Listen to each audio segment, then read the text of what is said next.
NHK sat down with pundit Mainoumi and active coach Ishiiwa to talk about men to watch in July.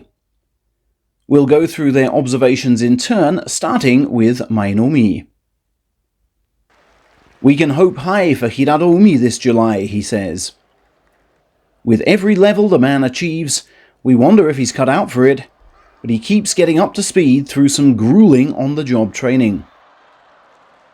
The way he turned it round in May after all those tough bouts at the start shows his mental strength is something else too.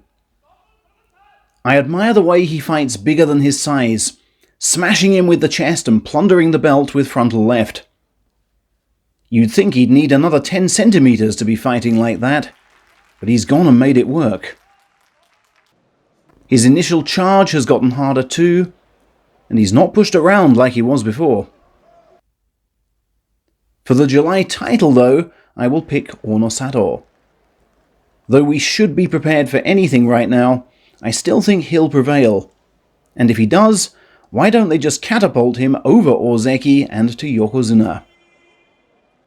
Because every other implausible thing seems to be happening in sumo right now. And if a junior high school kid aces all of the high school tests, you send him to university, right? I've been trumpeting Shonan no Umi of late, but he's still not making full use of that marvelous sumo frame. He can't produce those raging drives that Onosato can, and just can't exert sustained pressure. You feel it's heart-in-mouth stuff every time with him. He's always pulling something out when under heavy fire. Why leave it so late to rev up the engine? He still needs that extra burst of power in the initial charge. And he shouldn't panic so much from the off. Just lock the guy in and take your time. As for Division 3, I feel Wakaikari is the second coming of 60s Yokozuna Tochinomi.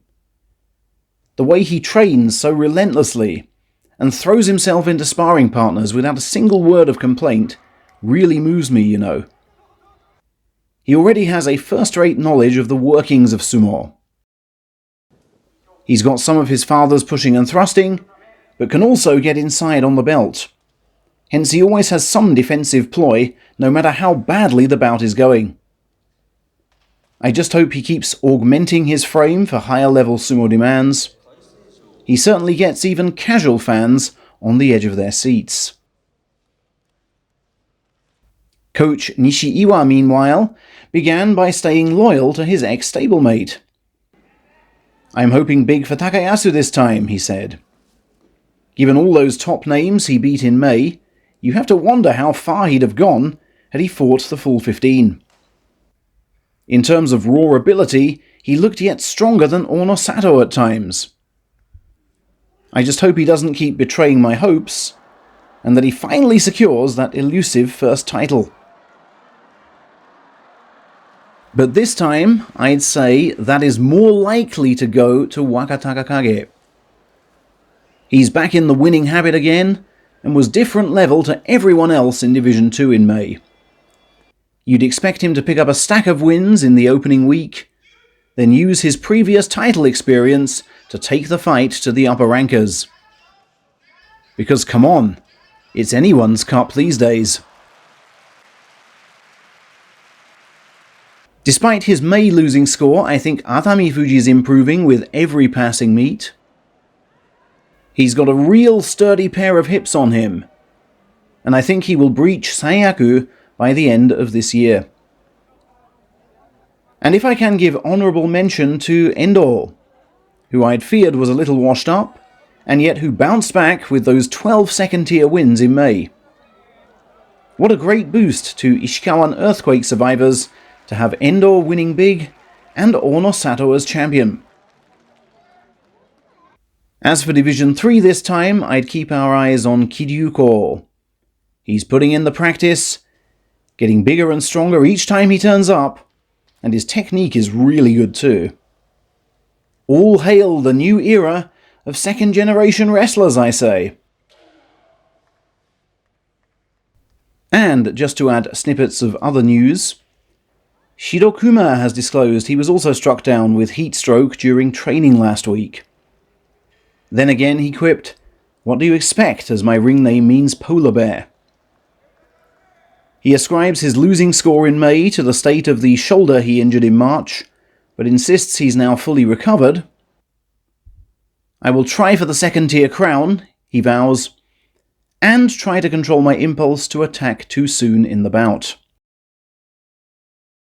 He opens up against Myogiryu,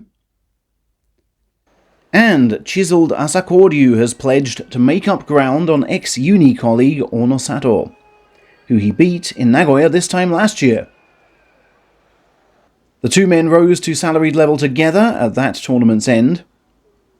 "But look at how far apart we've grown in the space of just 12 months, Koryu said yesterday. Then again, despite all Onosato's achieved, he still won't fancy going up against me. So I want to up my rank by enough to take him on again, and try and hold up his progress. Hee. A good score this time could see Asakoryu debut in Division 1 when the next rankings chart comes out.